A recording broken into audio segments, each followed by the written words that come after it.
Crescencio, well done. As 21st birthday presents go, that's not too bad, is it? No. This is the best present I think I get from everything, you know. So very happy for me, for the team. Words can't describe my feeling right now, you know. Disappointment of the game is actually how we defend the second goal, to be honest, because that's really unnecessary. The first is unlucky, but the second one cannot happen. Already, but it happened. So that's why you lose the game. We draw the game, we stand here. I think nobody's smiling in my face and saying, yeah, a point against Leeds. But I would have easily taken it. So because our situation is not easy, and to fight through, you need the little things as well.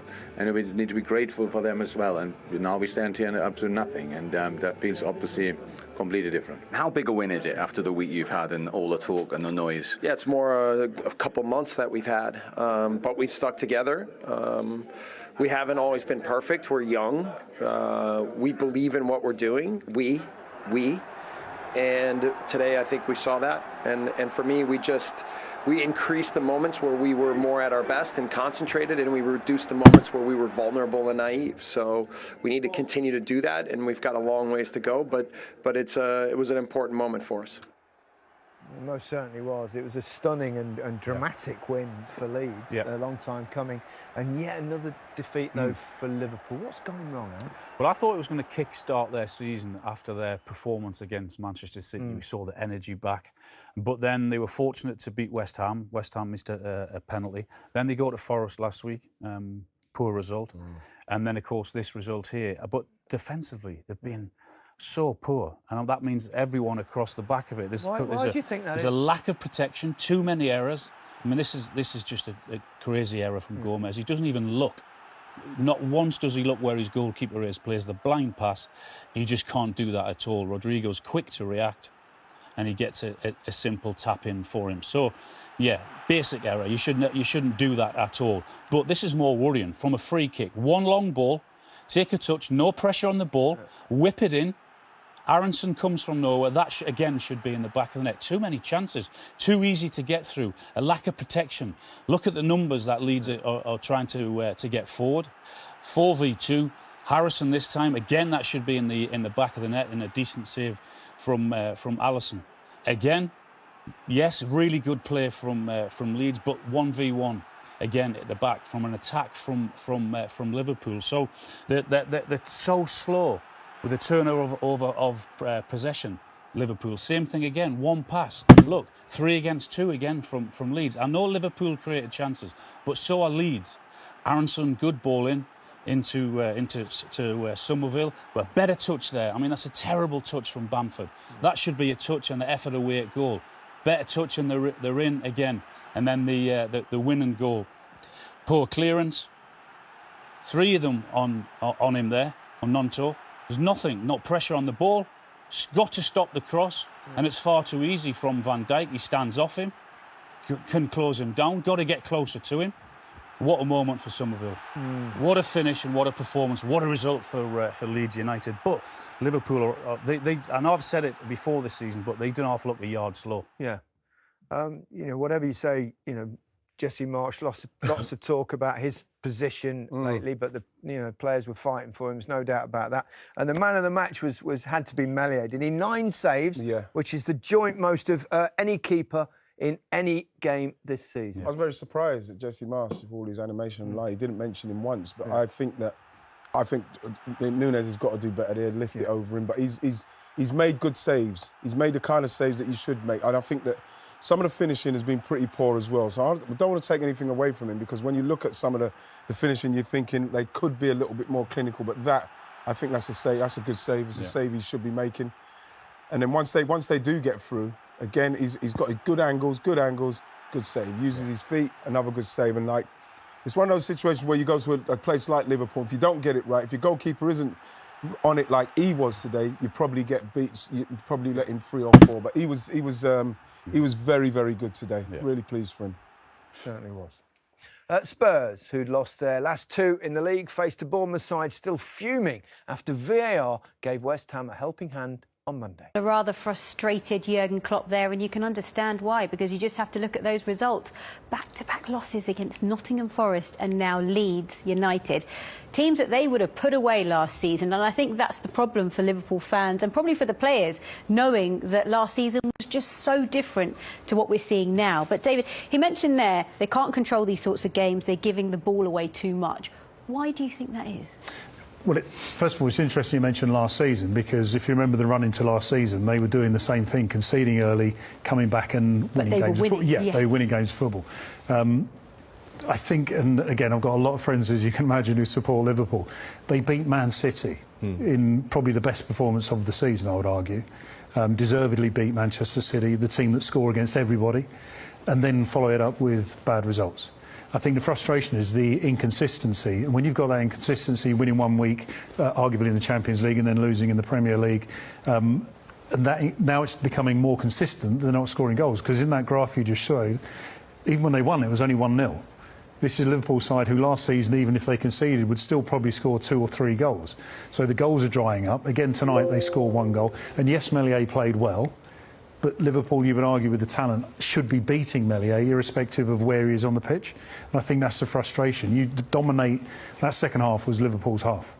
And also, the intensity, though, the intensity from the players is not quite there, is it?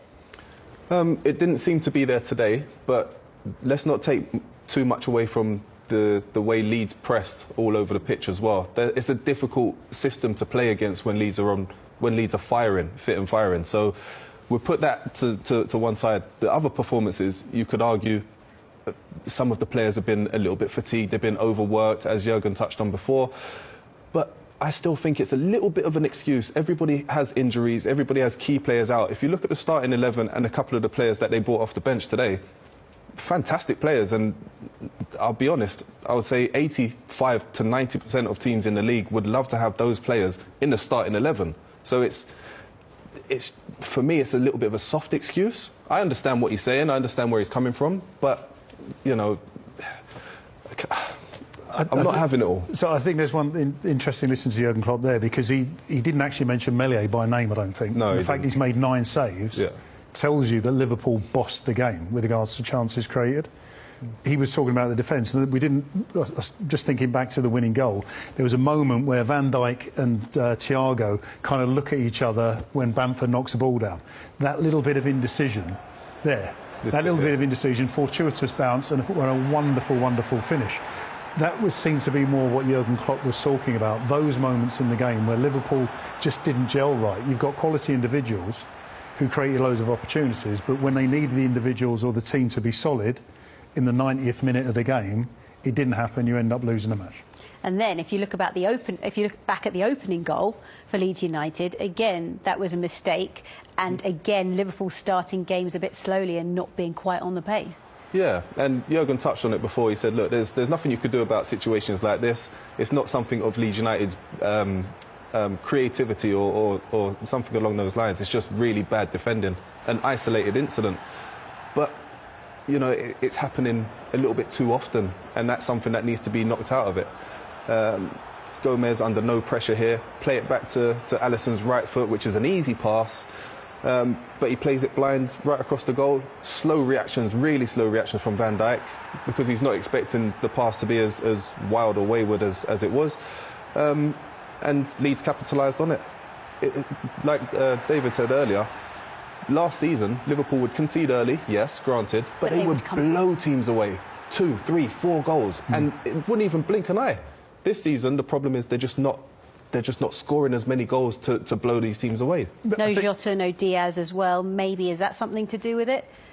Yeah, in part. I mean, I think, and as Jermaine said, every team's got an argument. They've got injuries, and usually the best players are the ones who are injured, and they're not getting the best form out of it. But you've still got a squad in Liverpool, the likes of Harvey Elliott, who are fantastic players.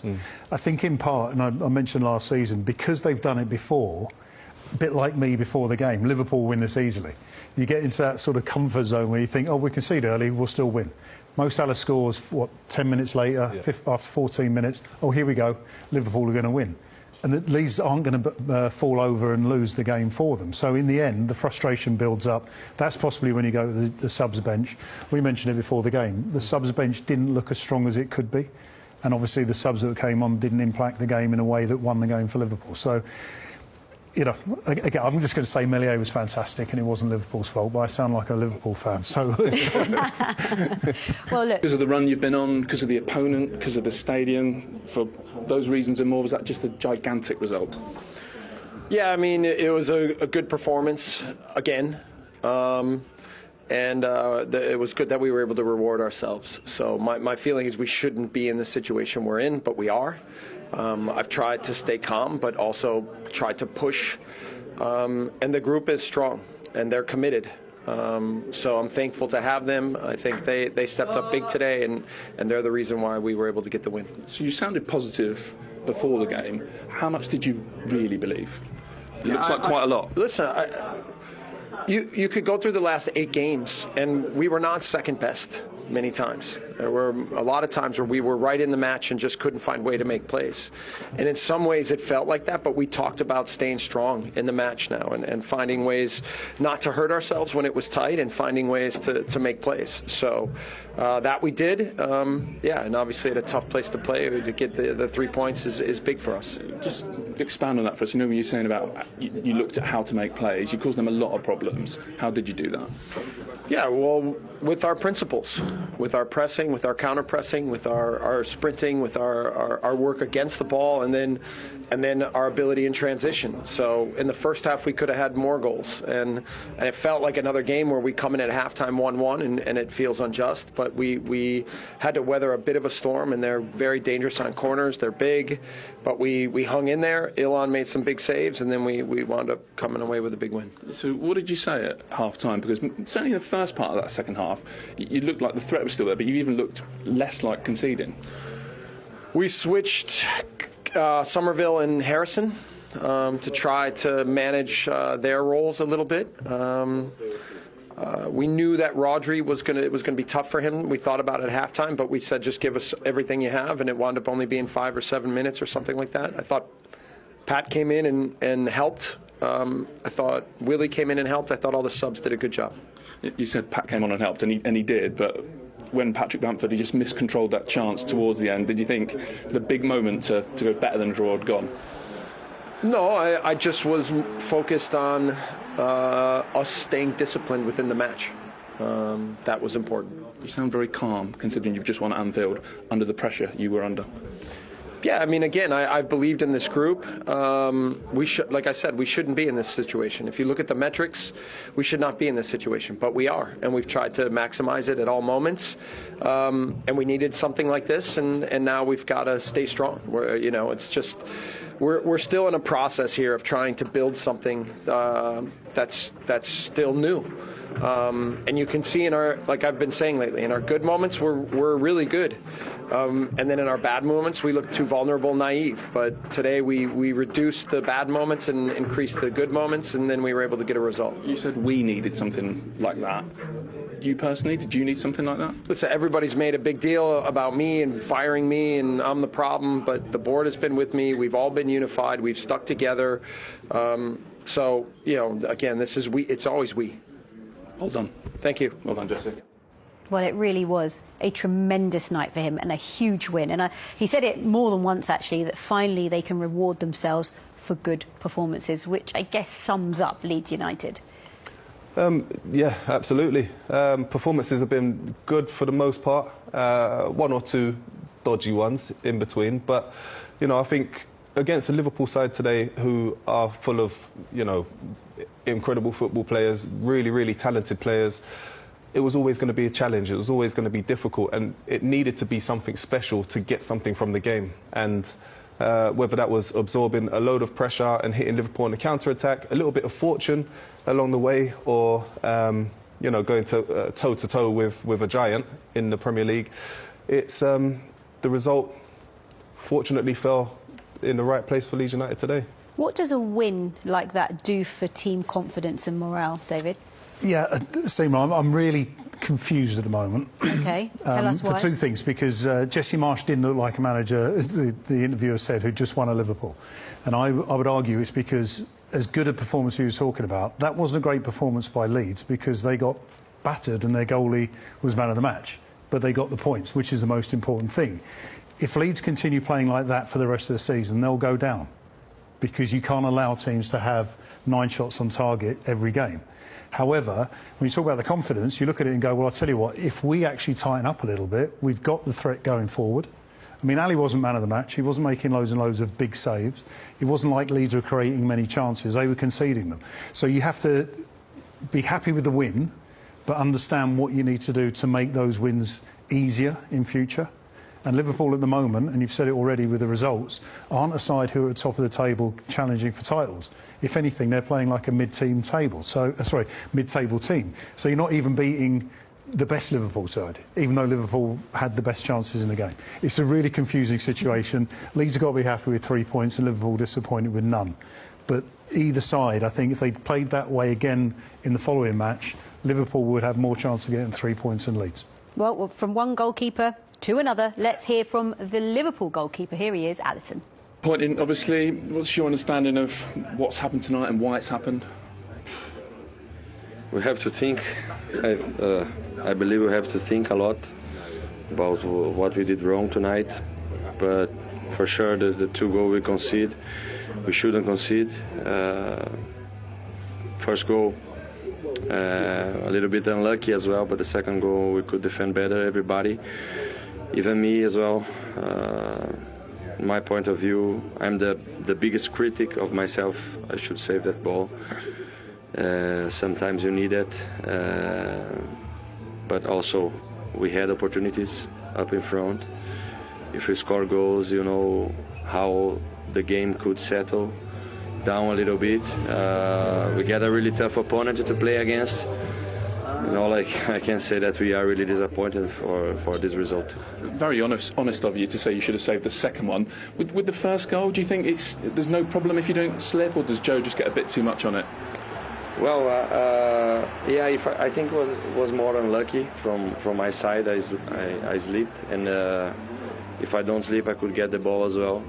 So it's not on Joe, it's on me, the first goal, and that's it.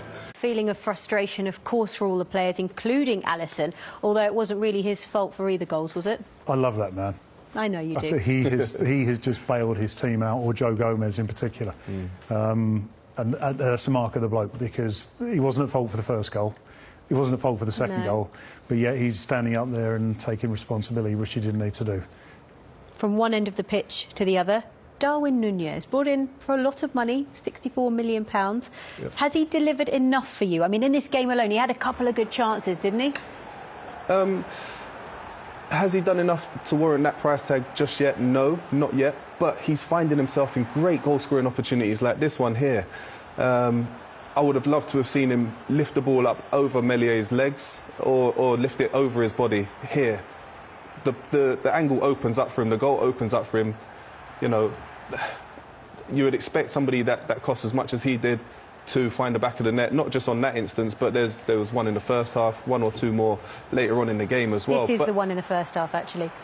This is it. Look, fantastic run, great starting point, great pace. He needs to hit it just after that second bounce, lift it up and over Meslier. You do that, you take the goalkeeper out of the game altogether. You don't break stride. It's in your stride, your foot pattern as well. That's it. That movement right there. You don't have to break. Unfortunately for himself, he takes a touch, it gets away from him, he tries to cut back. By that time, Mellier's completely smothered him, shut the angle down completely, and the moment's gone. But I like him as a forward. Great positions, he's quick, he's strong, he's powerful. He knows where the back of the net is. He just needs a little bit more confidence to get there. But I like him. Looking at the bigger picture for Liverpool, because I know the fans will be really concerned about where they're at. I know they've obviously qualified for the knockout stages of the Champions League, but as far as the Premier League is concerned, are you concerned they might not even make it into the top 6? We've got a World Cup coming up in, less than a month. And I think a lot of teams wanted to be in that Champions League position going into the World Cup, not knowing how many players they're going to have fit to start the Premier League straight after. they're in a world of trouble at the moment, Liverpool, because the results just aren't coming. And I can sit here and say the performance was good enough, the goalkeeper played well, Liverpool were unfortunate to lose the game, but in the end, that's another 3 points they've lost. So it's quickly becoming a situation where Liverpool are having to arguably focus on the Champions League to qualify for the Champions League next season. Because at the moment, I can't make this sound any better than it is, because it's not a great position for them. OK, well, we could talk about this for a long time, couldn't we? But it is time for us to say goodbye.